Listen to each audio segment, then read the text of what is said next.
बाप रे बंधु किलो कत करिया 200 300 नानी असु मा बाप रे बिट्रे बेजना सिरे ओ बिट्रे मैम ngasi video asi akhoi gi yamna maru oiba kasar da leiba leng on da bi pat aina khangna ba adugi pat to gi karamna karai da lei ha bidugi lambi ai uchar ke aduga huje huje chatliba mafam asina akhoi gi kaino da gi akhoi gi Madhurapul da gi silchar gi manakta leiba silchar jawtring da leiba Madhurapul gi manakta Madhurapul da gi kaino tana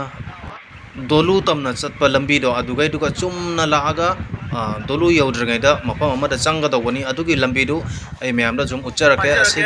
siga se kalbat ama leire aba am leire aduga siga se lambi se jengbiu ko ai uchar ki jengbiu siga oirom da haijanba lambi se oirom da haijanba lambi se siga sangba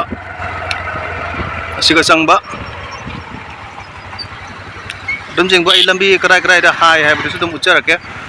lambi se andak nong chu gi baduga khajitang nungai tra adu oiraga so ai myam do utnaba kona jarake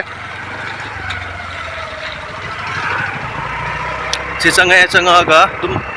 lambi lamlong hai bu khuding gi dum ai dum ucharake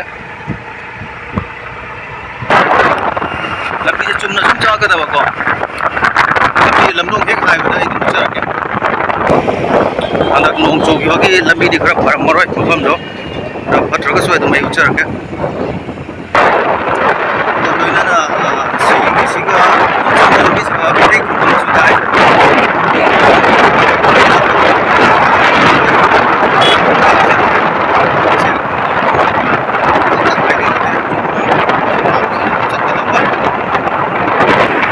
semang do jeng du sum na la ga se auto parking khara lai aduga gi sigi swai sina dum bazar gi tai bhai tare sigi matek sina karong mari lamlong mari phangba lambi ni lamlong mari phangba lambi se haidui na te ko asga ge chumna sum changba thobu sumna la ga se ka sigi kaino thong macha ama la le sik koina chatliba lambi se asi se mitai khunni se mitai tare kana guma phangna ra tara ga dei khun maming sem thang phangge dukan chu leram bai ai duka hang bai ai ai choi dena hangge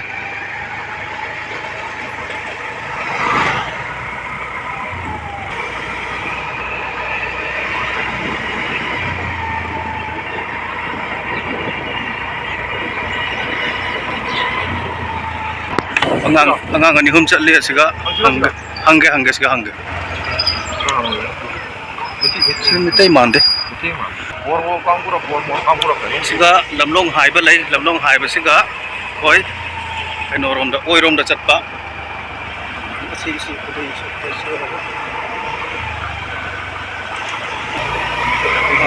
si khun se gorer bon nai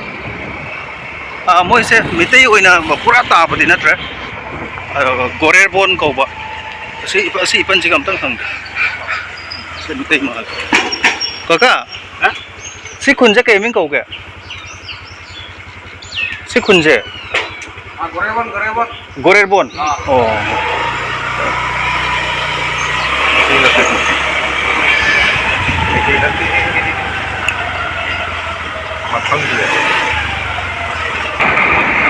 mitai mani una taraga ti kaino hangge tawba haidi jumna kya mukta hai mitai gi hena hangge tawba ado no tawte mitai bang na de moi se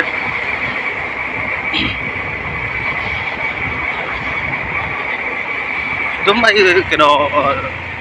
hujiki lengon da bipat hai budugi lambi do jam uchara ke me amda nga phasana bhanari lakti करते money अंदर कर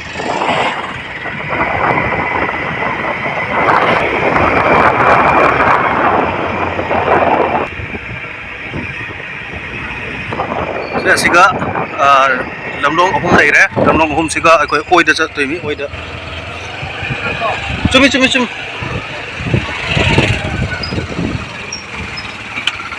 se lambi siga oida ga changba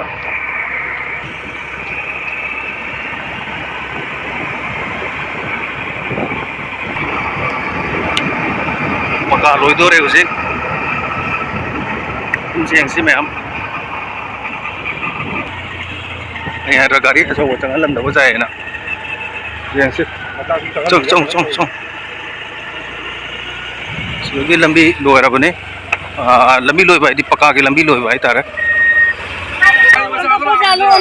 si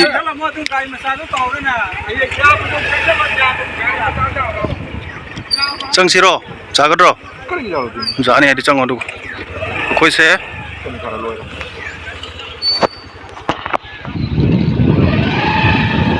sini lambi se actually kaino to ba nong chu bi bana maram oiraga khoi lambi sa nungai ta ba hai tare ina ina saina hai gibdo lambi hujik nungai ram hoena ai adu mucharake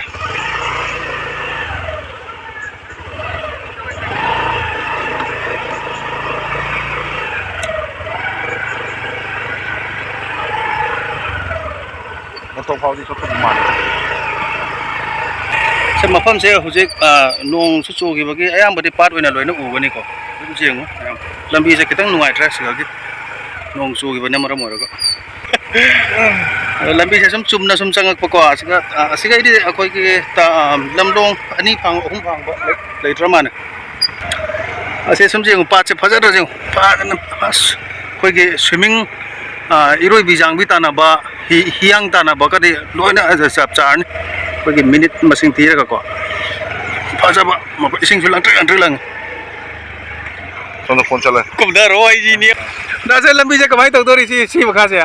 Asi bakaji moli moli to mama ne jangal udah ke akari mata matang jo je ko sai na. si bata ki jodi वो जट्टा पारे ले आ रहा तो खराब अच्छा सी की लंबी सी तनी है एकदम फट रही है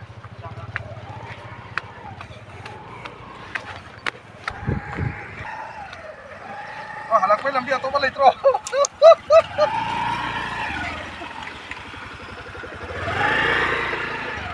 ai jam da namo hoy जाउरी जाउरी जाउरी जाउरी जाउरी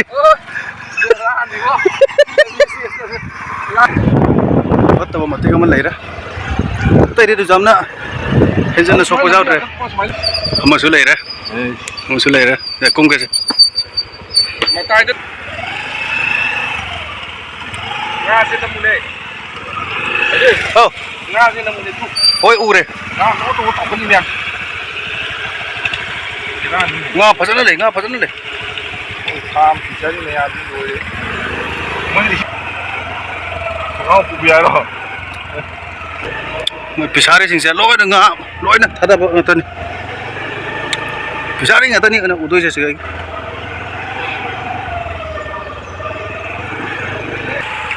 matik ama bos wah wah wah wah wah wah wah to jek sim kilo kau kori oh kilo kau kori ne pura fresh ni ne wah fresh itu kilo kau kori ya 200 300 nani asum ha बाप रे भित्रे बेजा ना सिरे ओ भित्रे को सब सारबो नि माने सुतो सुतो नि ओता सारबो नानि manu lagi ki manu juga big ओ दुनिया रो याओ लोग बात तुम्हारे कैमरा वाला नहीं यार सार बहुत मारो याओ स्पोजे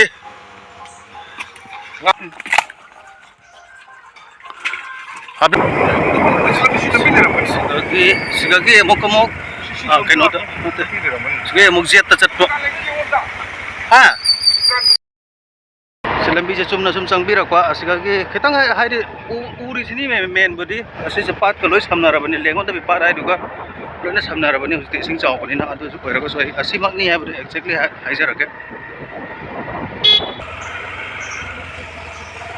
सिगी उरीबा पात मैम से सुम जेंगबिउ मैम पुनमा दु लंबी से कोई की ब्लॉक होइरगसु कोई मी जाम तोइना चटना दबनिना हा मी जाम तोइना चटना दबनिना इसंग कर काबा और हुजिक लंबी लोरे हुजिक लंबी लोरे बदि पका की लंबी लोरे फंगरो अद मेन दि जौरे हबगा समनारे सिगा लैरबनि सिगा की गाड़ी चंग बजार रो ꯆꯠꯔꯛꯀꯦ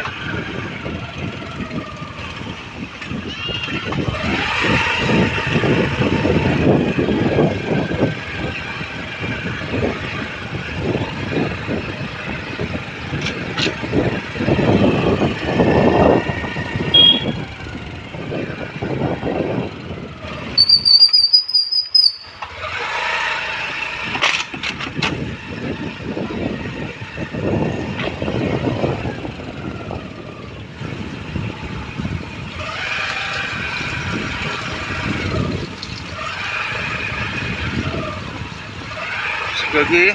뭐라 시각이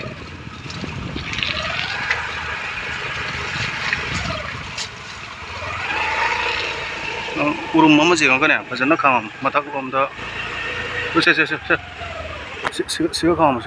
시각 우름도 가면 우름도 손도 아이스 나서 우름도 가면 시 저울에 레곤도 이바다 하이도 아시니 시각이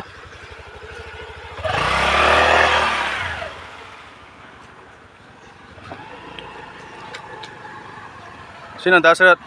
pakang uring edegi masak jam bazarak pa.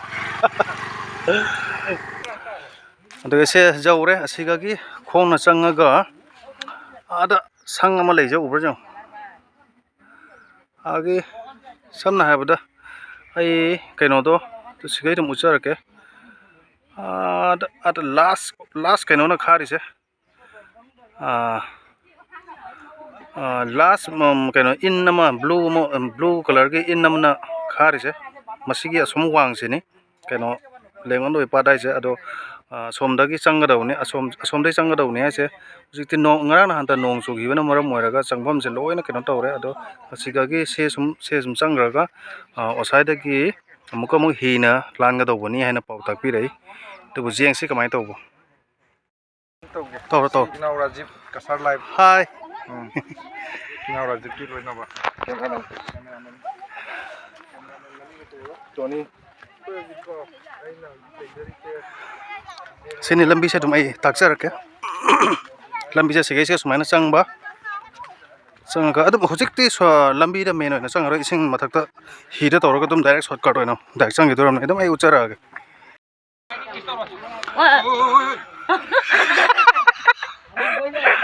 Kedawai no.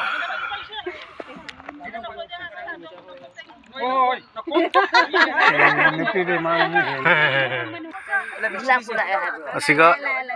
hi to hi kakatli kaino tawbagi aikogi mafam da changbagi mafam se mangda koina laambadadi dum lambi da kaino tawba somgi se jal khari siga lambi ni se sigagi somda dum chatpa marakta kaino tawba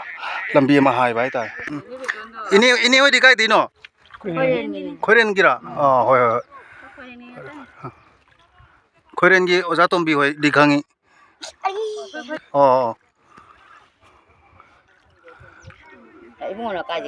ai lakhi putolen gon সবার সাথে জানি তো oi lamo ek dui jon lamo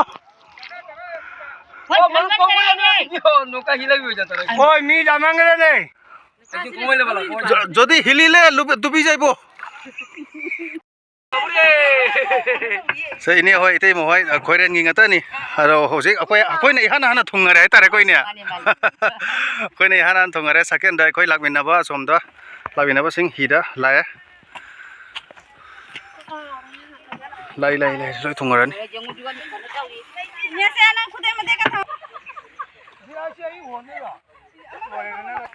nang min ki kau ga Arbin masagai di kari Senjam hijam Arbin kwa nang gidi ha Ibrangsu singa Dibyangsu ai ro para so kakal